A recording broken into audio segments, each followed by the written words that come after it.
इस श्लोक में देखते हैं दुंदुभी यानी देवलोक बजाते हैं वह बाजा। गंभीर ताररव पूरित दिग्विभाग त्रैलोक्य लोक शुभ संगम भूति दक्ष सद्धर्मराज जय घोषण घोषकः सन् खेदुन्दुभिर्ध्वनति ते यशसः प्रवादी। हे नाथ, अपनी गंभीर और ऊंची आवाज से दसों दिशाओं को गुंजायमान करने वाला, तीनों लोकों के प्राणियों को शुभ संगम कराने में समर्थ और सद्धर्म यानी उत्तम चारित्र्य धर्म की स्थापना का मानो उद्घोष करता हुआ आकाश में यह दुंदुभी आपकी कीर्ति का गान करता हुआ बज रहा है। अष्टप्रात्याहार्यों में पांचवा है दुंदुभी।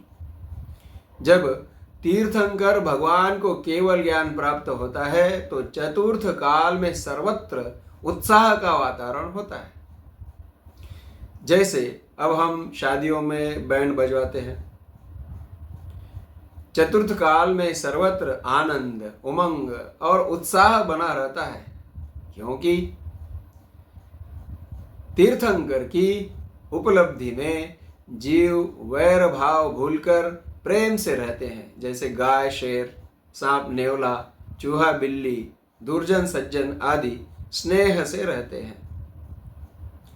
तीर्थंकर की उपलब्धि में रोग, शोक, भय, दहशत, अज्ञान इत्यादि का अभाव रहता है। जैसे इतिहासकार बापू यानी महात्मा गांधी के साहचर्य में लोग बापूमय हो जाते थे, उनके व्यक्तित्व का अलग प्रभाव था, ऐसा मानते हैं। एक बार जो बापू को सुनता वह बापू का शिष्य बनता था।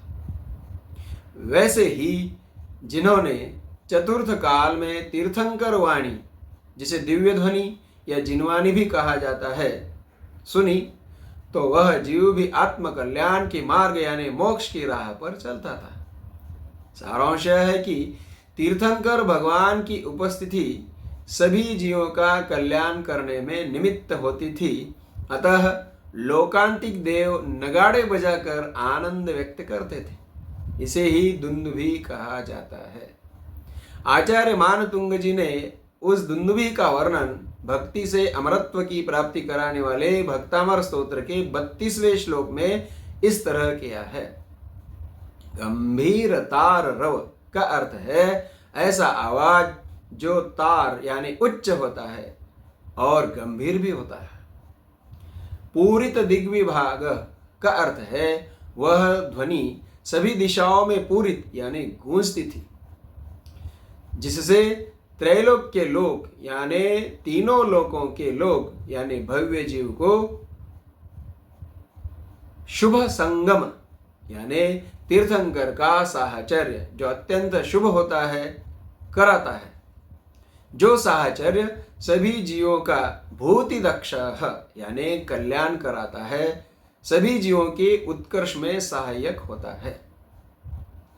ये दुंदुभी की आवाज घोषणा घोषकः सन् यानी ऐसी घोषणा करती थी कि त्रैलोक्य का ऐसा अनुपम राजा सद्धर्मराज, जिसे केवल ज्ञान प्राप्त हुआ है, जो उत्तम चारित्र्य यानी धर्म का राजा है, उसकी सदा जय हो, ऐसी घोषणा ये दुंदुभी करती है। ते यानी आपके यशसः प्रवादी यानी यश का बखान करने वाली ये दुंदुभी। खे यानी आकाश में सर्वत्र, नदती यानी गूंजती है। ध्वनति की जगह कहीं कहीं नदती ऐसा भी पाठभेद मिलता है जो वही अर्थ दर्शाता है। अब मैं कामना करता हूं कि सभी जीव को आगे आने वाले उत्सर्पिणी काल के चतुर्थ काल में दुंदुभी सुनाई दे, यानी तीर्थंकर की उपलब्धि साहचर्य प्राप्त हो। आप भी जिनवाणी सुने और आत्म कल्याण करें। जय जिनेंद्र।